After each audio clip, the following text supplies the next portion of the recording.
etong speech o yung parang press ano ni Ontiveros, hindi labas to sa dalawang dyaryo. Okay? Pakita ko lang sa inyo ha. After ilabas sa dalawang dyaryo, after a while, biglang nawala. Ano kayang meron? May kasunduan kaya yon? Ayan no. Papakita ko sa inyo ha. Nasa taas, manilastandard.net news flash. Ontiveros question cut in Grab minimum fare says it comes at rider's expense. Ayan, nasa taas. Ayan yung link. Pag ni-refresh mo, talagang wala. Kita nyo? Ibig sabihin, nilabas na nila yan, tapos biglang wala.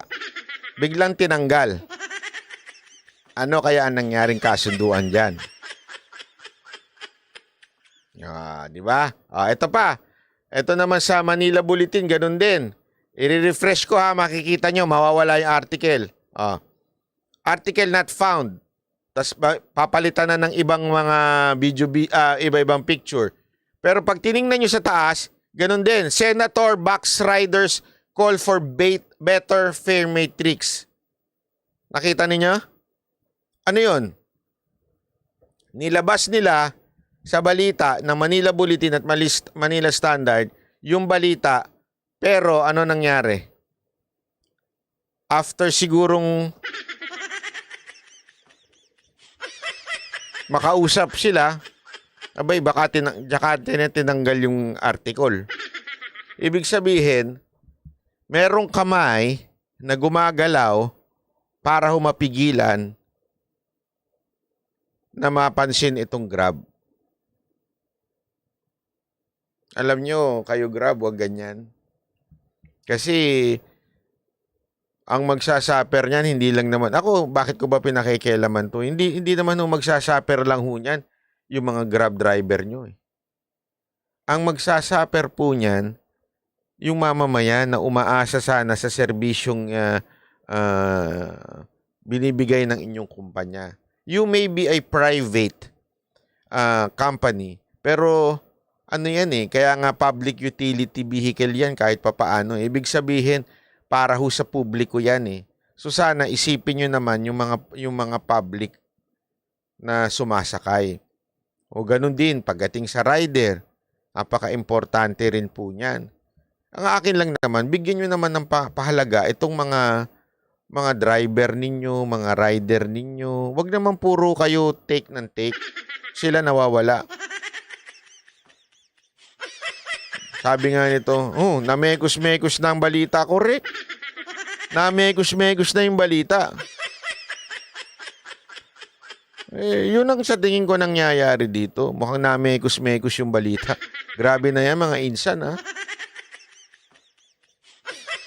Sabi ni Marvin, bagay yung pangalan nila Grab ng ibang company. Hindi, ang atin lang naman. Kasi ako, sabi ko nga naano ko yan na-realize ko yan nung nandun ako sa Japan. Hindi naman sa babalik, sasabihin ko na naman, Japan na naman. Kasi nakakainggit. Alam mo, isang nakita ko sa Japan na maganda talaga, di ba? Yung train system nila. Kahit kami, train lang kami. Alam mo yung pupunta ka sa sobrang layo, pero ang bilis-bilis lang kasi ititrain mo lang. Tapos, syempre, walang traffic, relax ka lang, malamig-lamig, ang ganda-ganda. Bakit kanyo? Kasi yung train nila, hindi iisang kumpanya. Sobrang dami. Medyo, pag hindi mo nga kabisado, malilito ka. Di ba? As in, malilito ka pag hindi mo kabisado. Kasi sa sobrang daming kumpanya ng tren. Salabat na, ganun-ganon na Kung hindi ka magaling sa, sa kulay-kulay, at saka sa, abstract. Abstract talaga Talagang maliligaw ka Pero bakit sila meron doon, nakita niyo, tuwan-tuwa si Mocha doon sa tren na ang ganda ng design, parang classic. Meron naman doon isa tren na ang itsura niya, yung parang deer kasi papunta yun sa Nara, yung may nandun yung mga deer. Grabe, may makikita ka doon, Hello Kitty na tren. Bakit to? Pagandahan sila Kasi yung, alam mo yon yung mga tao doon, sa sobrang wala nang magawa minsan, yung tren na lang din ng dibangan Nung iba, eto lang walang biro ito. Sabi ko nga, yung mga simpleng mga ganong klase, it will attract tourist. Kasi, alam mo yon, imaginein mo to, walang trend. Walang trend doon. Mahirap pumunta ng Japan. Ang gastos ng, doon, taxi. Pero pag may trend, di ba, ang ganda. Ang pagandaan sila, sarap magpicture, para kang tanga doon, di ba, ikaw lang nagpipicture. Hindi, totoo naman eh. Taxi. Ang dami rin taxing company doon. Hindi lang isa. May Uber, may Go, ano pa ba isa? Meron pang isa eh. Talagang pwede mong i-text, tawagan, para wala kang problema eh. Sobrang sabi ko nga, wow. Dito, kahit saan ka pumunta, sigurado may masusundo sa'yo. Di ba? Kung talaga sigurado makakauwi ka. Wala kang dahilan para hindi makauwi. Yun ang kasanama. Kasi dito sa Pilipinas, pwede mo sabihin na wala akong masakyan, kaya hindi ako nakauwi, kaya uminom muna ako eh. Doon hindi, talaga makakauwi ka kahit saan. At sobrang gaganda pa. Kasi nga, hindi monopolyo.